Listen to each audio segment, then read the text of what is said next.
begins EE 544 discussion on Friday, March 14, 2014.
Here we go.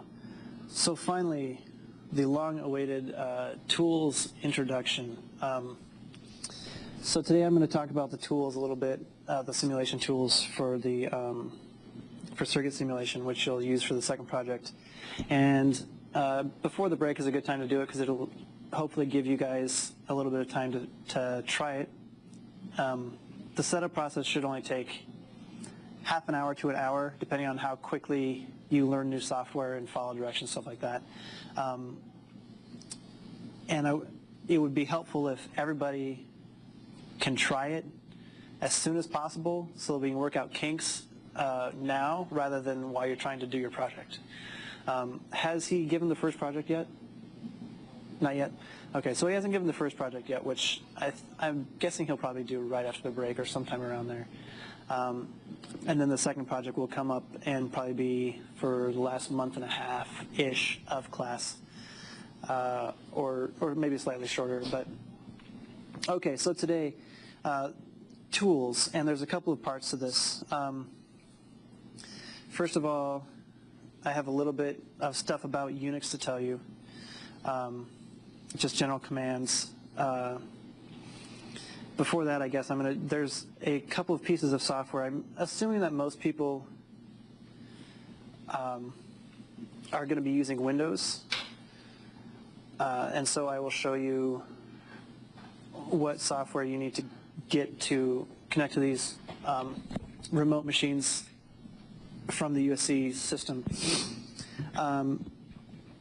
And then there is the cadence setup, which there are instructions for, and I'll show you where they are. I'm not going to go through them step by step, but there are a couple of issues with the instructions. And I didn't write the instructions. I'm using them from another class because there's no reason to duplicate it. But it does mean that I can't edit the document because it's a PDF, and I don't have a PDF editor available to me in my office. There's, I think, maybe 2 issues with it, but they're really, really minor. So I'll point those out when I bring them up on the screen. And then I'll show you the cadence software itself. And the software is fairly easy to use and kind of straightforward. You can do everything that you would expect to be able to do with it as long as you know how. And it's actually not too hard to figure out how once you've kind of fooled with it a little bit for most cases. And anything that you need to do with respect to the software as far as simulation or setup goes, I will show you how when the time comes. For now, I just want to get you guys set up and actually into the system. So I'm gonna write some stuff down here, and then I will switch to the computer and show you this stuff. Whoops, I want to start with software. On Windows, there are two pieces of software that you kind of need to be able to connect to the machines and move files around between them. And they are actually covered in the Cadence tutorial. I just wanted to mention them here. So there's two pieces of software that you need. So there is one called XWin32, and that's what you'll actually use most of the time. And then there's one called FileZilla, which is an FTP client. So this is a SSH or terminal program, and this is a FTP program. And you can get both of these at software.usc.edu, I believe is the address. And you just have to log in, and then you can download both of these. So that's kind of a precursor that you'll need to do before you can do anything else in this thing. But like I said, that's all covered in this. It's mentioned in this Cadence tutorial as well. So that's kind of the run-up to it. And I will show you where I put this Cadence tutorial on the website when I actually go to the computer. I'm trying to do this all on the paper and then to the computer so that the operator doesn't have to go back and forth, because it's kind of actually a pain in the butt to do. So those are the precursor softwares that you need. Once you get onto Unix, unless you're a big computer nut, you probably haven't necessarily used Unix that much. Well, let me say Unix/Linux. So it's a command line interface for the most part. And so there are a couple of commands that you will find useful. So if you type ls, that lists the contents of the current file, or I'm sorry, the current folder.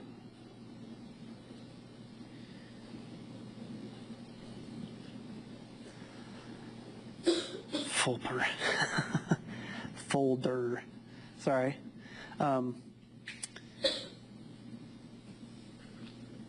PWD tells you where you are, what folder you're currently in.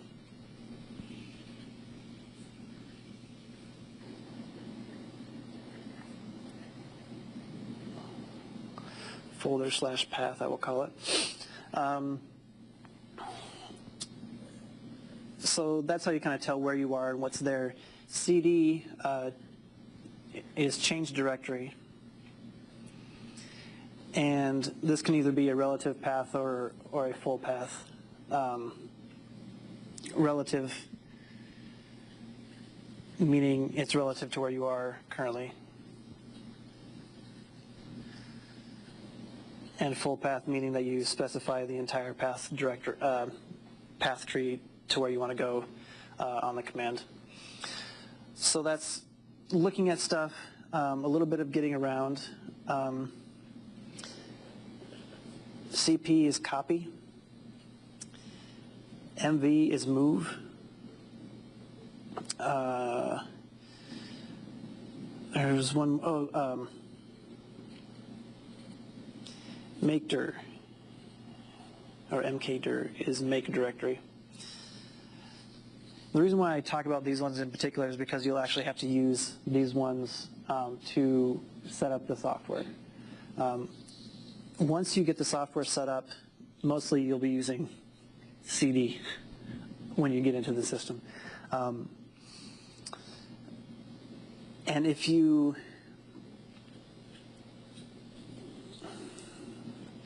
need help on any command,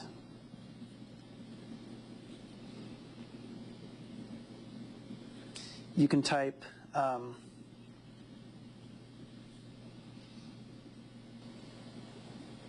man command, where command is the operation in question.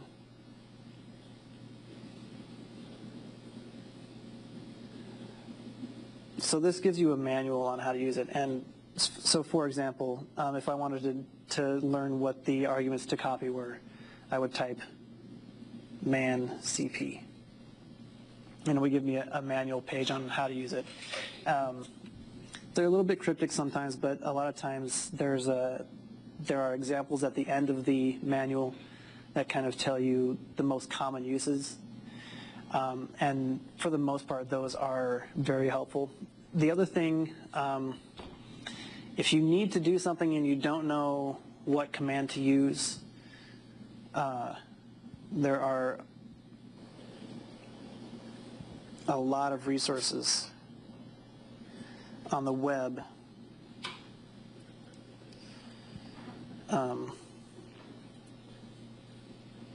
to help you get around and learn commands. Whoops.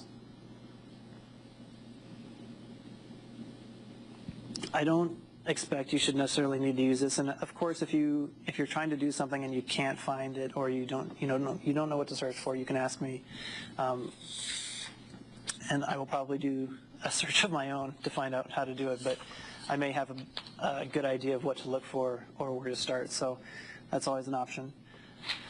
Okay.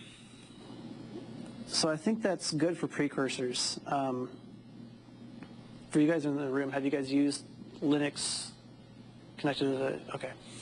So I guess it's maybe more common than I think, I don't know. For the most part, people are less comfortable with Unix and Linux because it's a command line than they are with Windows, of course, but that's just due to amount of use. So if we could go to the computer, please, operator.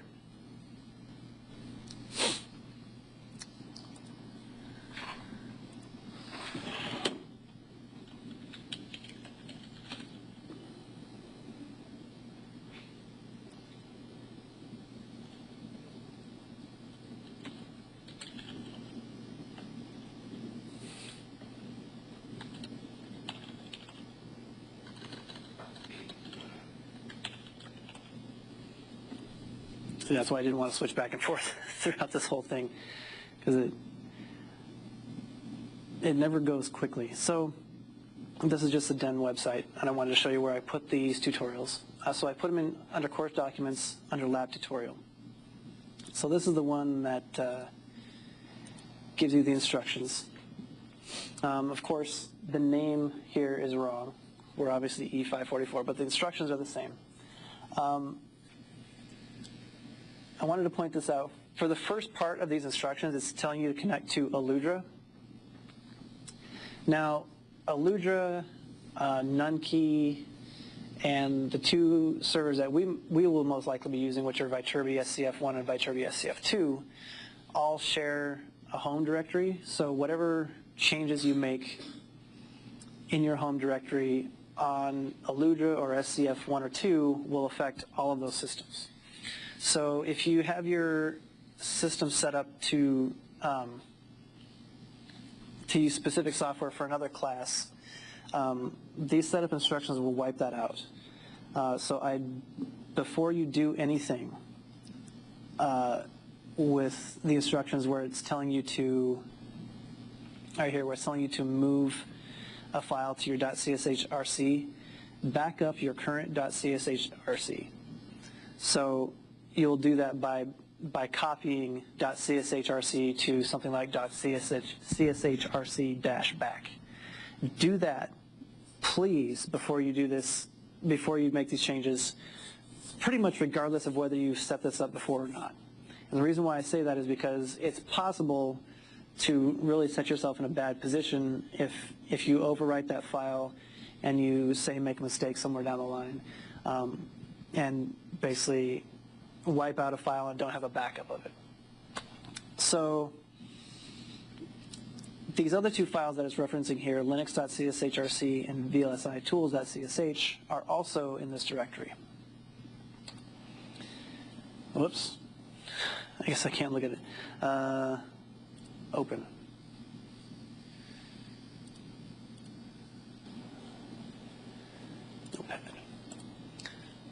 Okay, so it's badly formatted because it's using Linux lined ends, which Windows doesn't recognize. If you go in here and it looks like a normal file, like it's all separated out, that's probably actually a bad thing. Because when you then upload it to Aludra or Viterbi SCF1 or 2, it will no longer recognize all the characters that are in there, and it will start having errors. So that was actually a big issue that I had when I was trying to verify these instructions, that for some reason it got line endings from Windows in the file. So I told you one of the caveats was that we're going to be using Viterbi SCF1.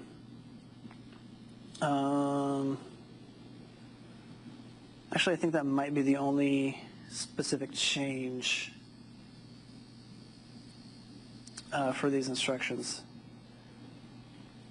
But if you're going through these instructions and you get to a point and things don't work, contact me as soon as possible, because what is most likely the case is that I've done something automatically because I know to do it, and you guys don't necessarily know to do it.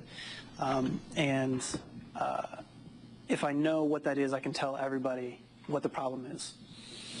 Okay, so there's the setup instructions. This is the most important part. And so once you have the software downloaded and everything's set up, you should be able to go into X132.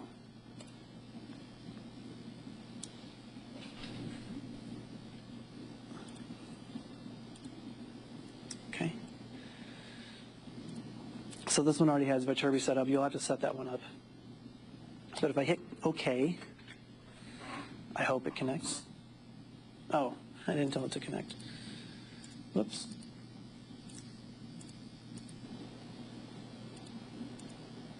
There we go. So there I told it to connect. So in this window, you'll put in your username. This is your standard USC username. And here, this is your same password that you use to get into your email. Unfortunately, if you're an on-campus student, the DEN Blackboard password does not match necessarily your USC password, unless you've made it that way. So I kind of recommend that you do make it that way, but if you haven't, that might be an issue. So once you're in here and you're connected and you have everything set up, this is what you should see, and it tells you all the setup goes into a directory called CDS. So if I do CD CDS and I do an ls-la, it lists all the files that are in there, and it tells you right here which files should be in there automatically. I've added a couple because I've been messing around with it and trying to verify that everything's working.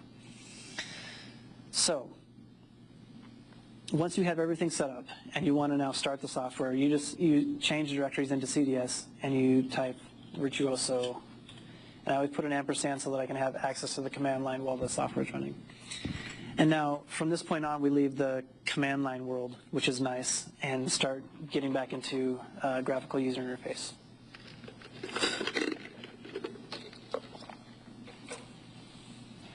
So all of these, except for the mixer proj and the face library, all of these libraries should be populated in your Virtuoso already.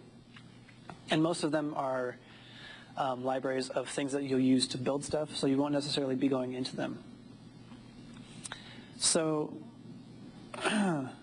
from here, I'm just going to kind of give you a tour of the software, hoping that you have not had too much problem setting it up and that kind of thing. So, and like I said, anything that you need to do in here, I will give you specific instructions on later. I just want to show you it for now.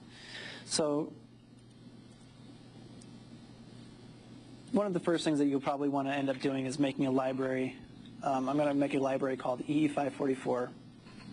For the most part, we won't be attaching an existing technology library. We'll be selecting that, the technology library. Whoops.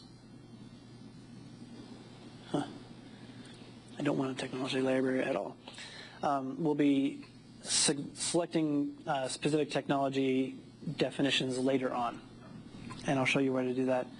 And of course, give you instructions on that later. So now I've created a library, and what I'm going to do inside there is create a cell view so that we can actually create a circuit.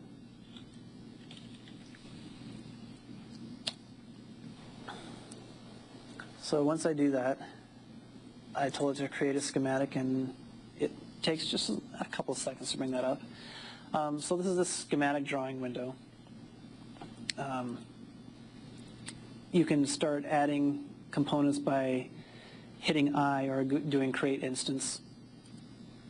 When you're in this system, I always exit out of that one.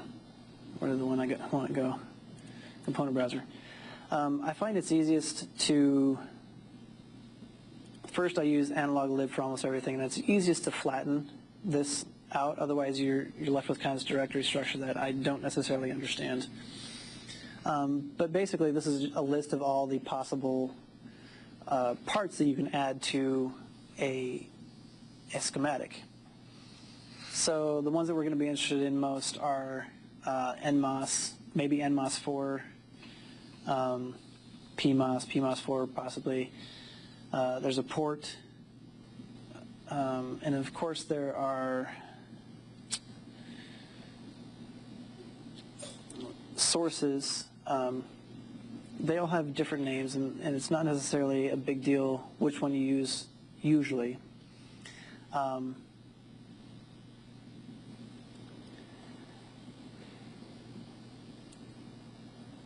And let's see, what else do we want? Oh, ground we'll be using, obviously.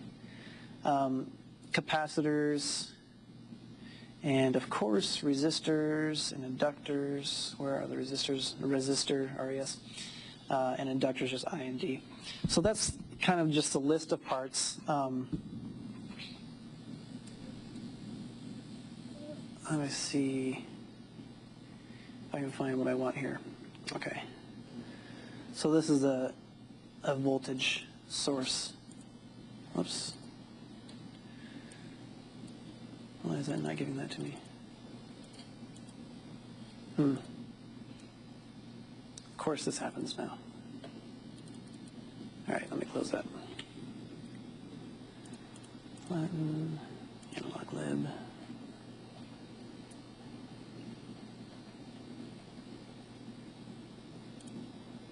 There we go. So I guess I should have closed this window before. I can't remember if I always, I must just minimize it or something, hide. Okay, so now here's the other confusing part. When you're using Xwin and this program, it likes to hide your windows on you. I don't know why, but it likes to kind of rearrange stuff sometimes. But when you have a component and you want to add it to your schematic, you just have to find your schematic again, and then you can add however many of them you like. So I've added just a source here. Let me add another item, a resistor.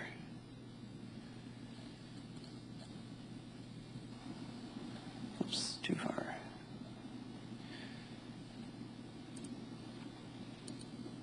So you can rotate things by right-clicking, so you can rotate it any way you want, and then you can just add it. So the other things that you kind of need to know how to do with these components are edit the actual value. So right here I have a resistor and it's 1K, and I could add as many of those as I wanted to, but it would really be more helpful just to be able to change the value of that resistor. So in order to do that, you highlight the component, and then you can either go to, I don't actually know what menu this is under. Check options. I always highlight it and hit Q, and that brings up this object properties window. Is that under here? Yeah, see, I don't know which menu that's under. But Q brings up the object properties, and that's what you want to do. So from here you can change the value of the resistor. So I can make it a 20K or a 20 ohm or a 20 mega ohm or a 2.2K, whatever you want to make it. And then it will update that on the schematic. Let me grab another device here. An NMOS. So there's an NMOS, and let's put in another resistor. So I'm just kind of building up a circuit here ad hoc, just so I have something to mess with. So there's that. So this would be my input source, some biasing or some other resistor there, maybe a load here. And then other things that I might need would be a DC source. So let's grab a VDC.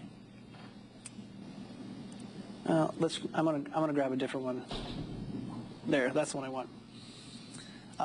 Just because it only has one terminal, it makes it a little bit simpler for me.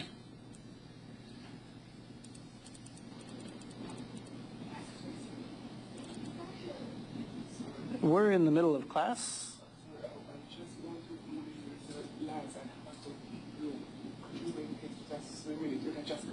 We're on the air. Maybe you can come back after class.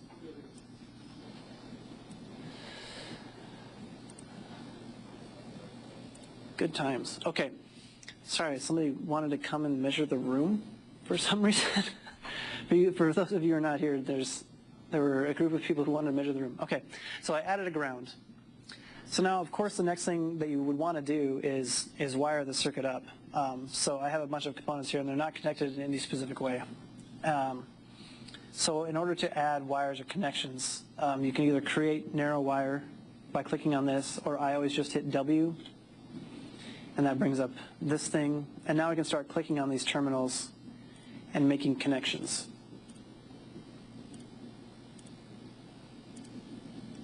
So I click once to start it. If I click again, I can make a turn. And then once it highlights one of these other terminals, I can click to connect. So I just made a bend there just to show you that. No real point in having that there, actually. And then if I want to connect to a wire, make a node on a wire, it will highlight it like this. So let me actually fix that so it doesn't look so funky. So this is the circuit. It looks like everything is connected up. One thing you always want to do before you try to simulate anything is to check and save. So if I click that, everything looks good. And then I want to check on this window, the log window, to make sure that it says that everything is okay. So you want to look for schematic check completed with no errors. Really quick, this is what you want to look for if, whoops, delete. There you go. So if I had this circuit like this and I had this node unconnected and I did check and save, it's going to say, oh, there's an error. And then it's going to highlight the node where there's an error. So there you go. Thank you. So it highlights this node right here, and it says that there's some error there. And if I go to my log, it says pin D, which is a drain, on instance M0, which is this transistor. So this one, it's named M0. I don't know if you can read that very well right there. But it says it has a floating input/output.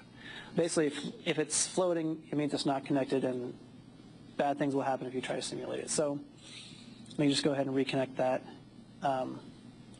If I check and save again, it gets rid of that error or that warning.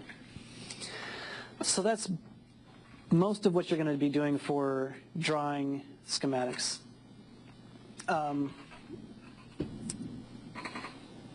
I'll show you how to make a symbol from a schematic a little later on using input and output pins. For right now, I want to show you a couple of other things really quick. Whoops, that is not what I wanted. If I go into this transistor,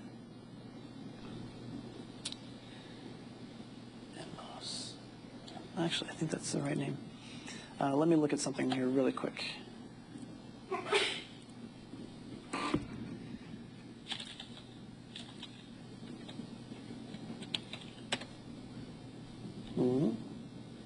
Oh.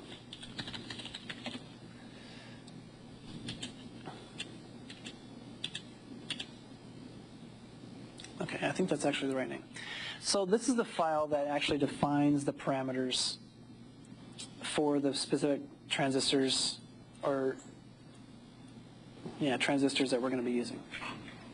So everything that has a star is a comment, so it's got a lot of comments here at the beginning, and it tells you some basic information about the transistors. So if I'm just looking at this table right here, for a minimum size transistor, I can expect the VTH to be about 0.56 for an N channel and about negative 0.53 for a P channel.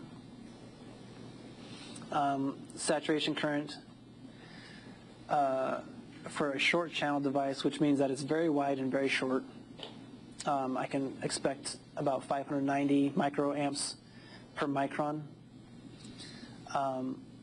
and about for N channel, and about negative 263 microamps per micron for a P channel.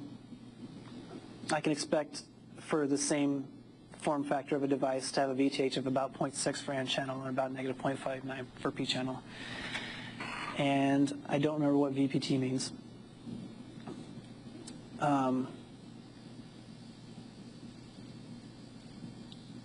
I guess this is actually the saturation current, not this one. This one is, I can't remember what IDS stands for, to be honest. Doesn't really matter. The things you're going to be most interested in are the VTH and the saturation current values.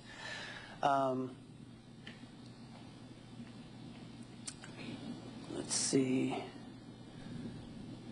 So that's all there on that thing. If you're doing calculations, these values, this one might be helpful for you. So K prime is mu naught times COX divided by 2, and for N-type, about 109.7 microamps per volt squared, and for P-type, about negative 25.5 microamps per volt squared. So all that stuff is listed in here.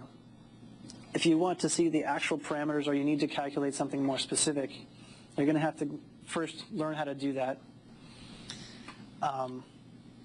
And the way that you're going to learn how to do that, here's listing capacitance values for unit area and stuff like that, if you want to do that. But the way that if there's anything that's not in these tables that you think you need to calculate, you're going to need to go and look up a SPICE model called BSIM3, version 3.1. And it's this very specific model, and it defines how all of these parameters affect the model. So I think that there are 100-some parameters here. TOX being the thickness of the oxide, mu naught being the mobility for N-type, I think. Oh yeah, this is an N-type, so that's a mobility for an N-type. But you'd have to look up what those actual values are in unit-wise in order to use them. So that's a couple of them. Let me see if I can pick out another one. Junction capacitance, about 1.78, and I believe that's going to be per unit area of junction.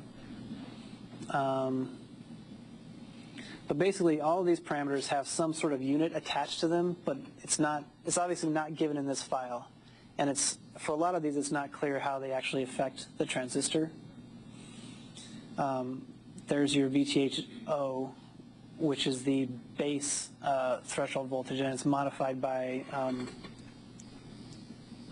backgate values and by the size of the transistor and stuff like that.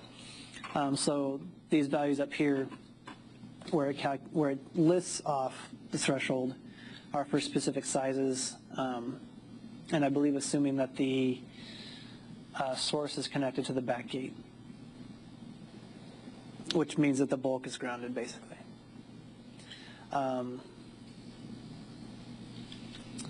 So these numbers are probably the most useful if you need to calculate something that's not on there.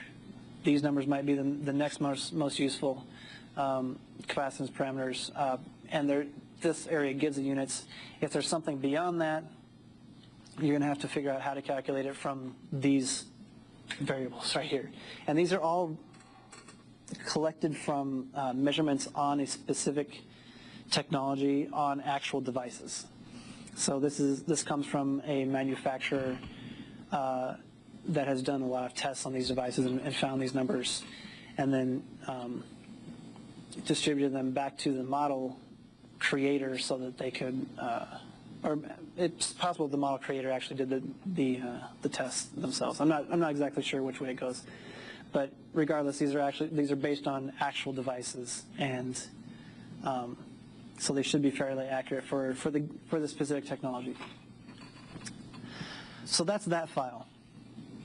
If I quit out of there, let's see. So let me think, is there anything else I want to show you here? So I guess the only other thing that you're going to want to be able to do in Virtuoso is to actually do simulations.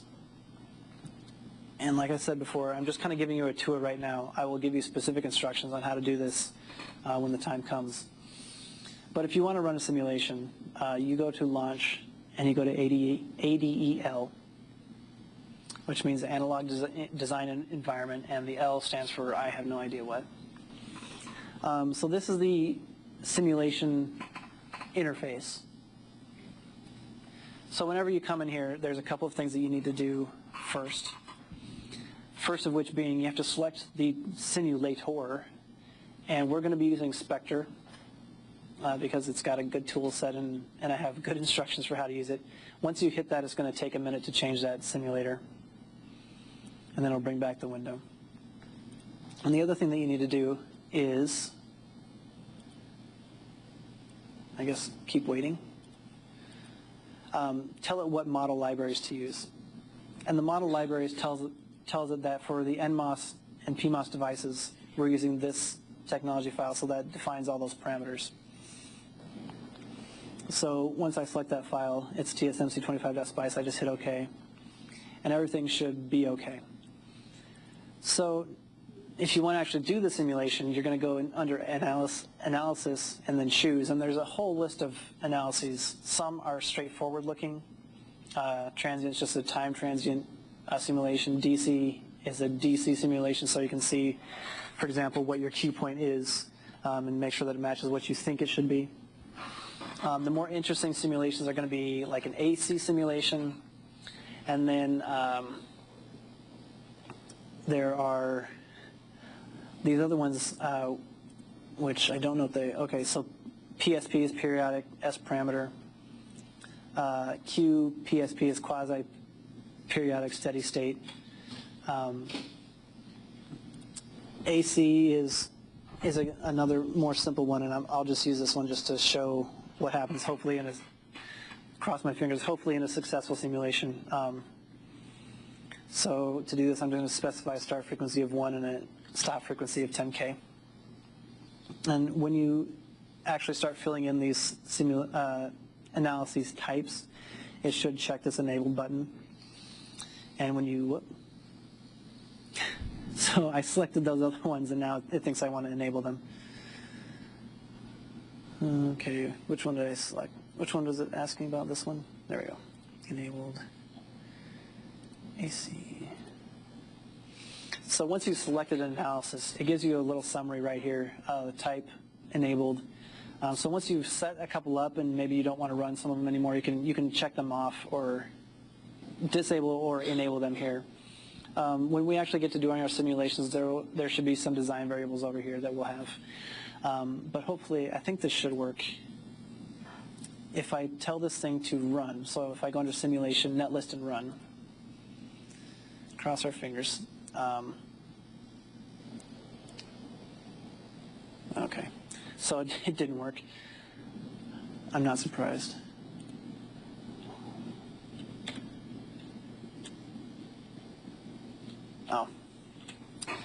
Sorry.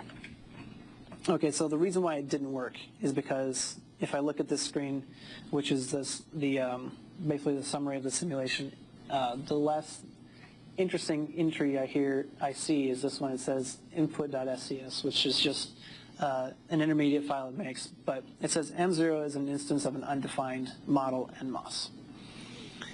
I thought the name was correct. I was wrong.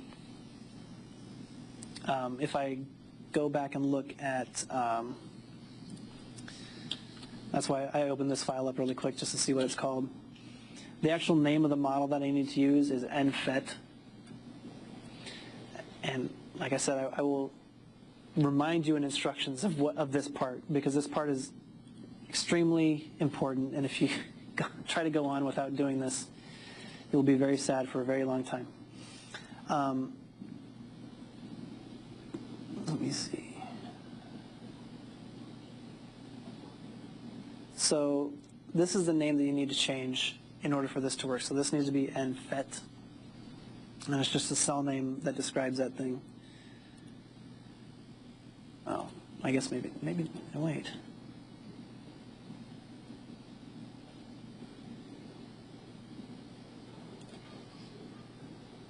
Okay, this might be a different version.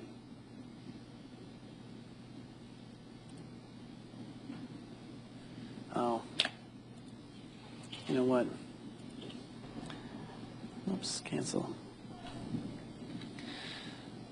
There's always some interesting things to come up with here. I think I grabbed it from the wrong library.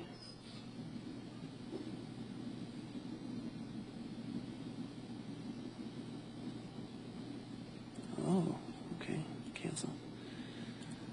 Okay. Yeah. So there's that one.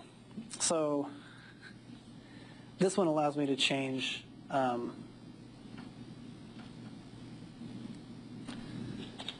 me call that there 24. Oops.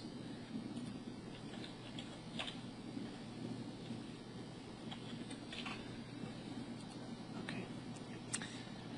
So the thing that I need to change is actually this name right here, and this is a slightly different version than I've used before because it's asking me things in different ways. So you actually have to change this to NFET right there. And if I hit OK on that, and then I go back to my simulation window, which is this one right here, I think I should be able to simulate now.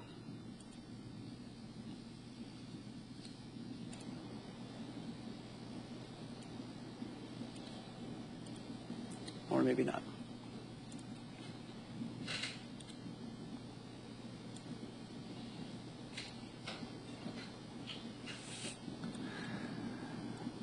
Okay, well, I'm not surprised that this is happening because that's usually what happens when you try to show somebody this. I had it working on my other machine. Yeah.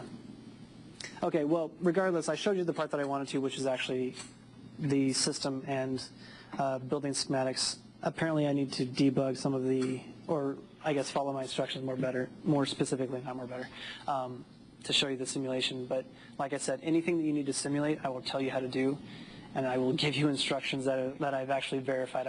I'm kind of going ad hoc right now, which is probably why it's not working.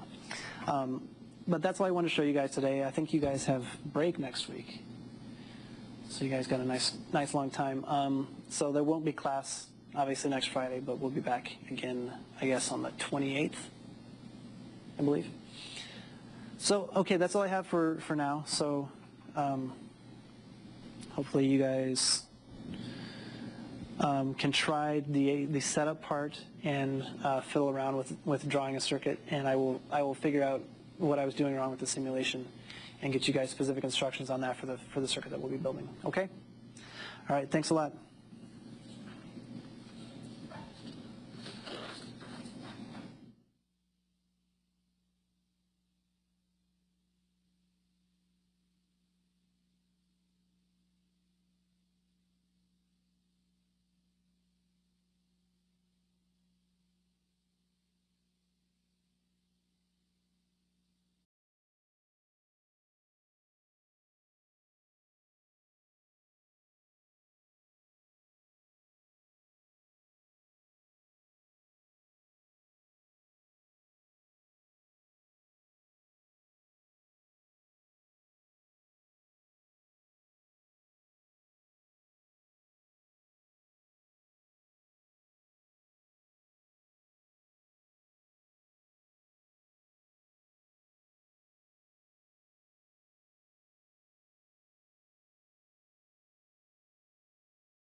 The time is 11 o'clock.